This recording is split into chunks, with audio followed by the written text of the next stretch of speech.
Anong nangyari sa'yo?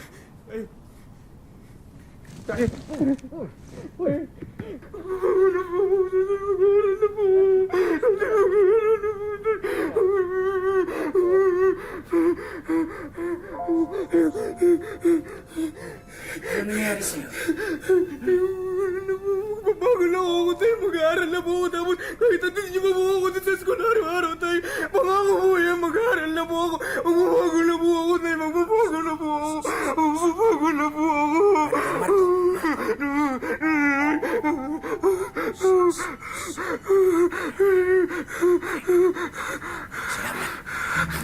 Salamat. Ha? Salamat. Matanda na rin naman ako. Matanda na lola mo. Ha? Hindi ka namin palaging maalaga. Tatapusin ko po yung mag-aaral ko tayo. Magtatrabaho po ako para ako naman yung mag-aalaga sa inyo ni Lola. Tay, pangako po yan, tay. Salamat. Anong nangyayari, ha? Gode? Lola, sorry. Lola, sorry, Lola.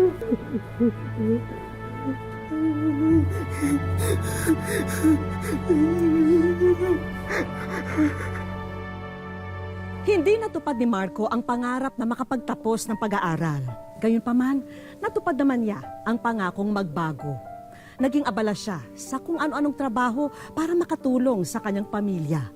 Pero magiging marupok na naman sa tukso ang binata nang mapasok siya sa construction.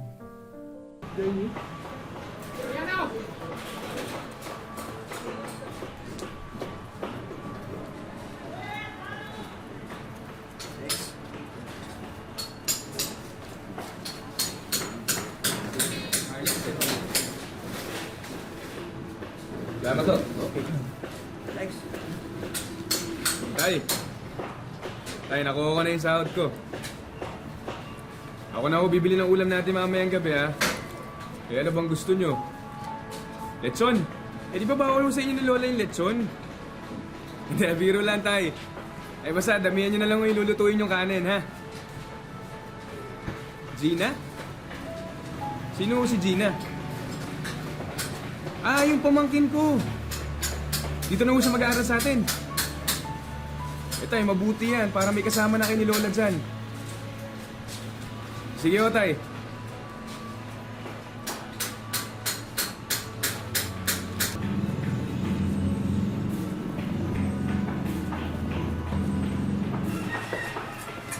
Oh, Marco, sumama ka sa amin mamaya, ah.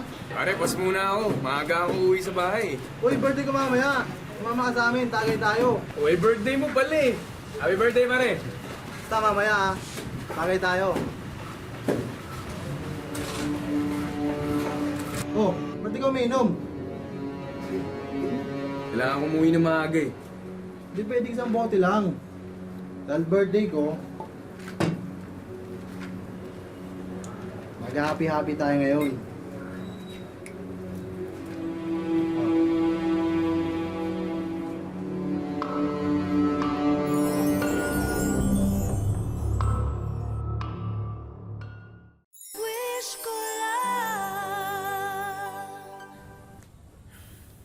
Hindi ko makontak. Baka lowbat. Mukhang nautukan na naman. Nay, nagbago na yung anak ko. Baka naman nag-overtime lang sa trabaho. Natutulog na ako. Gina, mamaya ka na matulog ha pagdating ng Tito Marco mo. Diyan ka na sa sopa matulog. Samahan mo tong lolo Goday mo sa paghihintay. Sige po, Lola Loreng. Oh,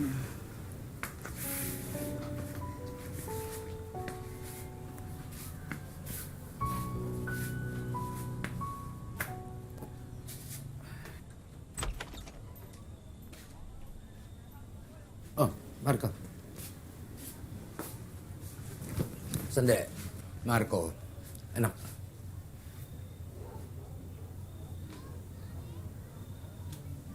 Bibintangan niyo na naman ako. Hindi nga! Hindi! Hindi! Hindi! Marco!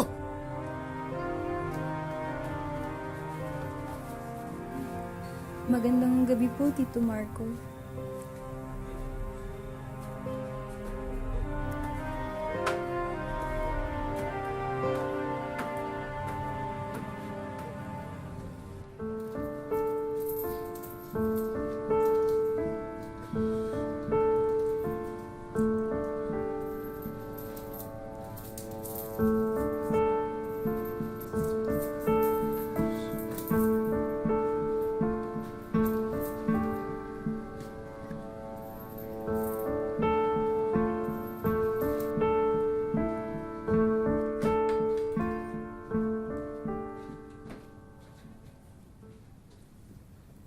Ang lola, Ay, umalis po sila ni Lolo Gode na malengke.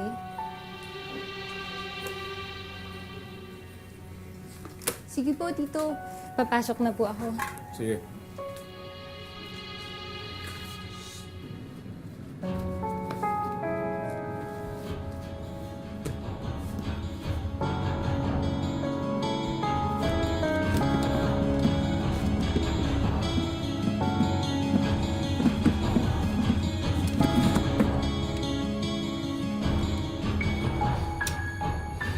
Ito ba ibang kukuha nun?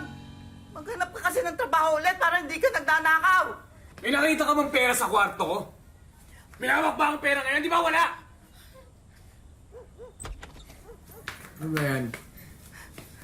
Nasakali pa lang ako naririnig ko na yung sigawan niyo. Yung anak mo, ninakaw yung pensyon ko sa kwarto. Wala kang ebidensya! Wala kang ebidensya!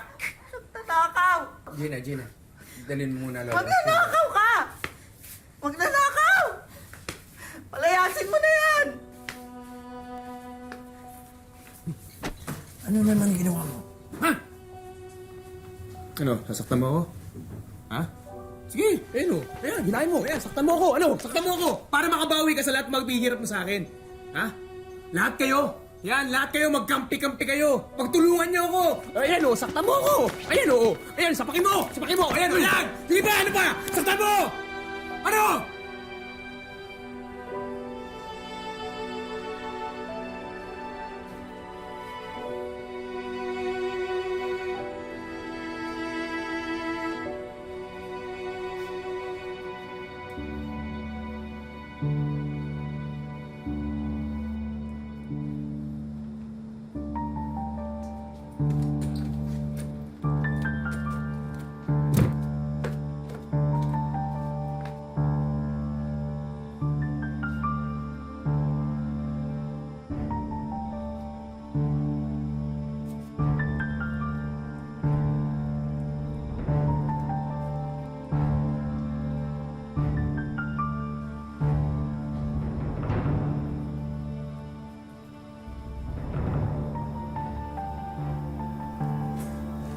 Tito?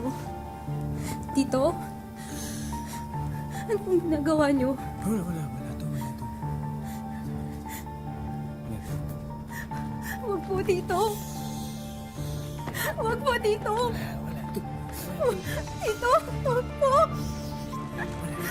Wala to. Wala to. Marco! Hoy! Anong ginagawa mo? Naayos ko lang yung kumot niya. Ayan o, nilalamig ko. Nilalamig nga siya.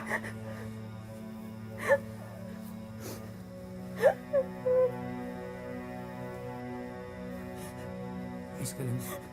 Salamat po. Salamat po.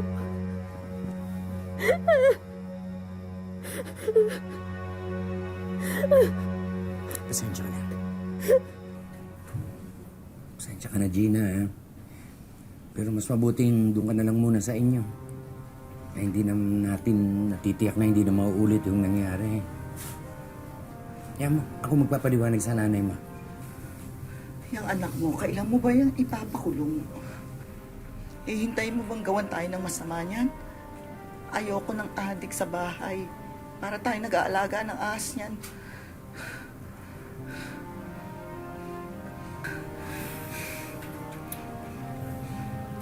Sige na. Mag-iingat ka, ha?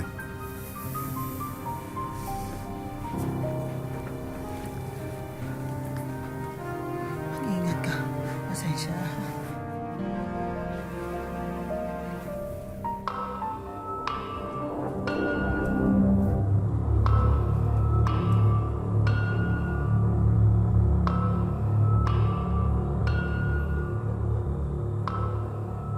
Hindi totoo yan! Ba't mo ba ako pinanganak? Ba't mo ba ako pinanganak? Wala kang silbi! Hindi totoo yan! Ha? Wala kang kwenta! Hindi totoo yan sinasabi mo! Mali yan sinasabi mo! Sa'yo may kasalanan! Ano may sa'yo? Sa'yo may kasalanan! Ano ginawa sa'yo ng nanay mo? Kaya iniwan ka ng nanay mo! Kasi wala kang kwenta eh! Kawawa ka! Kawawa ka!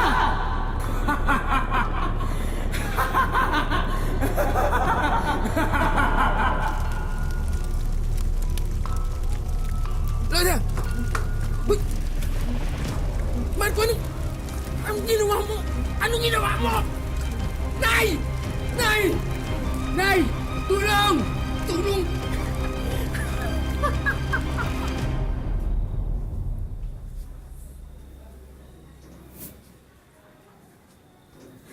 Tay. Tay, patawarin mo. Tay. Tay, patawarin mo na ako. Tay.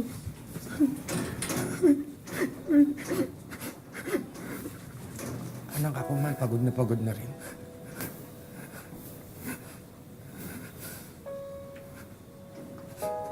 Di mo naman ikaw. Tay, susuko mo na rin ako. Di ba anak mo ko, Tay? Tay, papabayaan mo na lang ako ng ganito. Di ba tinuring mo naman din ako parang anak? Di ba ganun, Tay?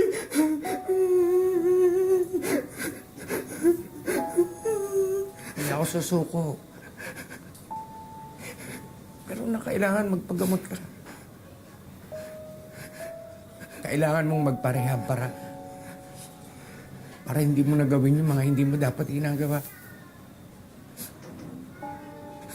Intindihan mo ako?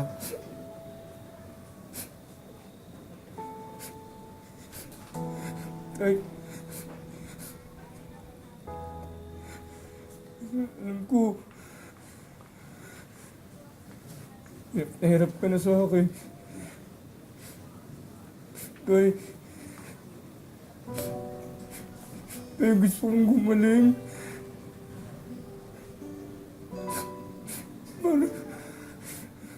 Para sa inyo ni Lola Loreng. Tay, gusto kong magtrabaho. Para kayo naman yung alagaan ko ni Lola.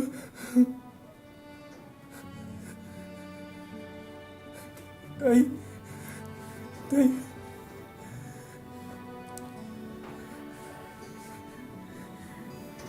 Pabago na ako, Tay.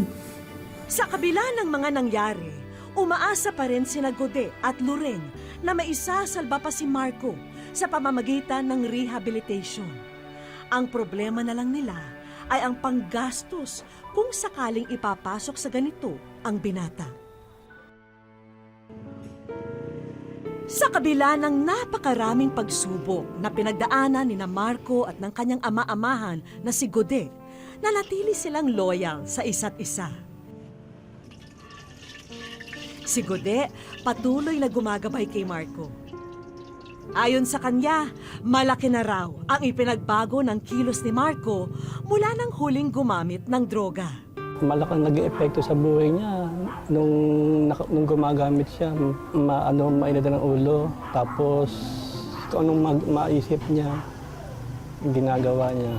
Ang hinayo ko sa kanya kasi hindi naman namin gusto na mapariwara siya. Paano ba yung nagiging epekto nun, sir, pag nakatikim ka ng mga gano'n? Minsan nawawala ako sa sarili. Napapariwara, gano'n. Napariwara ako. Bagamat hindi siya ang tunay na magulang ni Marco, hindi niya maalis sa sarili na malungkot dahil sa mga nagawang maling desisyon ni Marco sa buhay. Yun nga yung buhay niya, parang nasayang dahil doon sa droga na yun. Ilang beses na rin naisipan ni Gode na ipasok sa rehab si Marco. Pero kulang ang kanilang pera. Bukod pa rito, nagiging bayolente rin daw si Marco sa tuwing malalaman niyang ipaparehab na siya. Gusto namin talaga iparehab siya noon. Sabi, ay, ang ano niya, ayoko, huwag niyo na akong parehab. Kapag sabi sa pera, pambili ng gamot niya. Naniniwala si Gode na tuluyan ng tinalikuran ni Marco ang masamang bisyo. Sa katunayan, nagtatrabaho na siya muli bilang isang construction worker. Ayan, pinibigyan ka ng Diyos ng panibagong pagkakataon para mabago ka. Kahit kami tayo may mahirap, nakahanda kaming tumulong sa iyo. Gabayan ka namin para sa iyong buhay na tinatahak.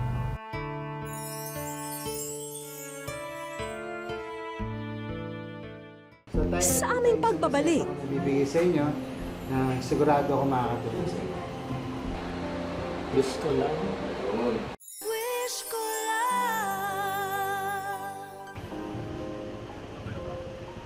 kinabukasan, nakipagkita kami kina Gode at Marco sa health center sa kanilang barangay. Kasama kasi namin ang isang doktor mula sa isang rehabilitation center sa Tagaytay para masuri ang kalagayan ni Marco.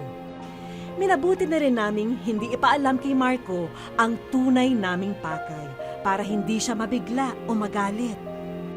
Kalmado naman noon si Marco na maayos na sinasagot ang mga tanong ng doktor. At base sa pag-uusap nila ng pasyente, iba ang maipapayo niya sa kaso ni Marco.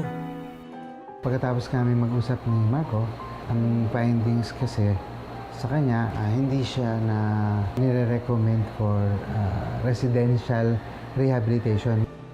Hindi na raw kakayanin ng kondisyon ni Marco ang magiging buhay sa rehabilitation center. Meron siyang gamot na ininom na regular, maintenance niya, na nakakatulong naman sa kanya. So sa ngayon, functional siya, no? Nakakapagtrabaho siya. Sa kalagitnaan ng interview namin kay Doc, bigla raw nagtatakbo palayo si Marco at ang ama-amahan ang napagbuntunan niya ng galit. Galit sa akin eh. Masama yung loob niya sa akin dahil nga sa kanya, pagkaka-expose sa kanya. Tapos sabi pa niya kanina nung pinakausap ko, hindi ko naman sinabing ibili niyo ako ng gamot. Parang gano'n ba? Wala naman kami magagawa. Sayo umaayaw. Yung magagawa namin. Mabuti pa, Doc, ay resetahan niyo na po si Gode para naman mawala ang sama ng loob niya. So tay, ito pa yung isang reseta ko na bibigay sa inyo na sigurado ako makakatulong sa inyo. Gusto lang. Una-una, salamat sa Panginoon. Kasi isang malaking bagay sa akin. Talaga totoo. Salamat sa Panginoon dahil nakarating yung wish ko lang sa amin. Halos manginig ang tuhod ni Gode nang matanaw niya ang sorpresang iiwan namin para sa kanila. Napakasaya po sa akin yun. Hindi ko po kasi akalain na mababalik yung dati kung wala.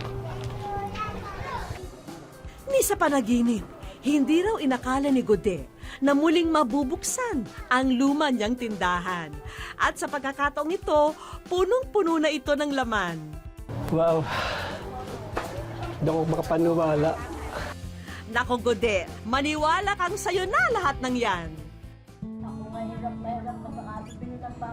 Pati na nga si Nanay Lureng, hindi namin nakalimutan.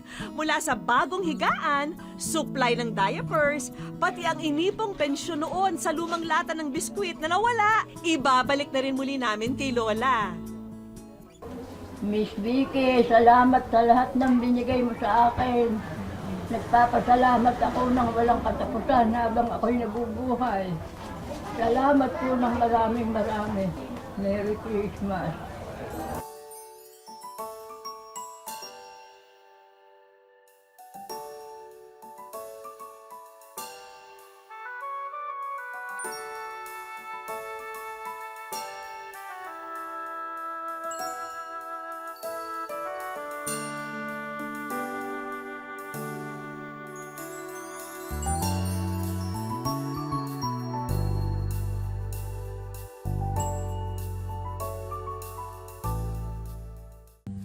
mga taong naliligaw ng landas at sa mga ganitong pagkakataon, wala silang ibang maasahan kundi ang kanilang pamilya.